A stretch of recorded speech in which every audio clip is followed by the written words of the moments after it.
Hello दोस्तों, मैं jolly आपके अपने YouTube channel natural beauty gardening में आपका स्वागत करती हूँ। दोस्तों, आज के वीडियो में मैं बात करने वाली हूँ बेहद ही खूबसूरत फ्लावरिंग प्लांट फ्यूशिया प्लांट के बारे में। दोस्तों, अगर आपके घर पर धूप नहीं आती है तो आप इस प्लांट को अपने घर पर बहुत ही आसानी से ग्रो कर सकते हैं। देखिए दोस्तों, वैसे तो धूप हर प्लांट के लिए बेहद ज़रूरी है, पर कुछ फूलों के पौधे ऐसे भी होते हैं जिन्हें बढ़ने के लिए धूप की बिल्कुल भी ज़रूरत नहीं होती। उन्हीं में से है ये एक खूबसूरत फ्यूशिया प्लांट।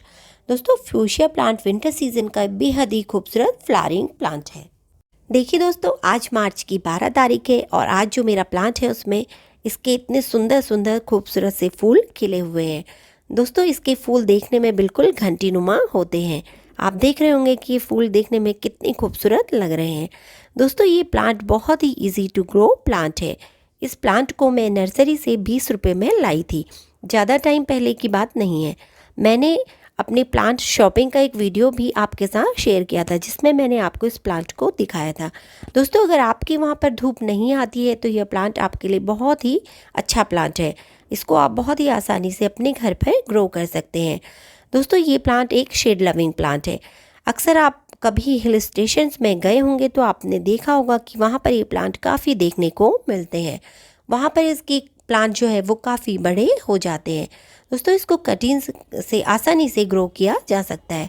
वैसे तो ये प्लांट एक परमानेंट प्लांट है, लेकिन दोस्तों हमारे वहाँ पर गर्मी में बहुत ज़्यादा टेम्परेचर हाई हो जाता है, तो ये प्लांट सर्वाइव कर पाएगा या नहीं कर पाएगा ये देखते हैं। मैंने इसे फर्स्ट टाइम ग्रो किया है तो मैं कोशिश करूँगी कि मैं इसे गर्मी में बचा सकूँ।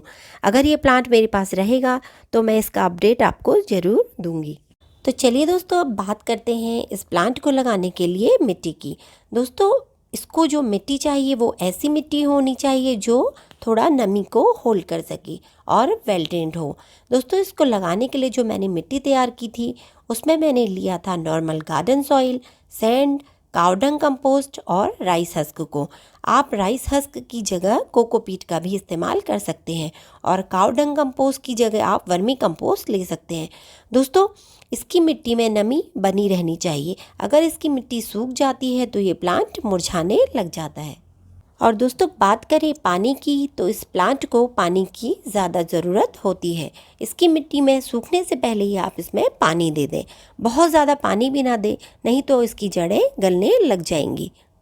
दोस्तों, अब बात करते हैं सनलाइट की। तो दोस्तों, मैंने आपको जैसा कि पहले भी बताया कि इसको धूप की बिल्कुल भी ज़्यादा ज़रूरत नहीं होती है। आप इसको केवल ऐसी जगह पर रखिए जहाँ पर इसको रोशनी मिले और धूप ना मिले। अगर आप इसको धूप में रखते हैं तो ये प्लांट आपका मुरझाने लग जाएगा।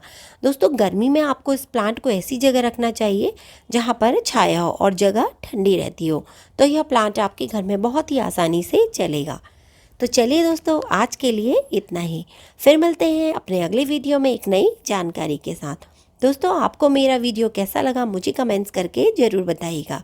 अगर आपको वीडियो अच्छा लगा तो इसे लाइक और शेयर कीजिएगा, और अगर अभी तक आपने मेरे चैनल को सब्सक्राइब नहीं किया है तो इसे सब्सक्राइब भी कर दीजिएगा। Thank you.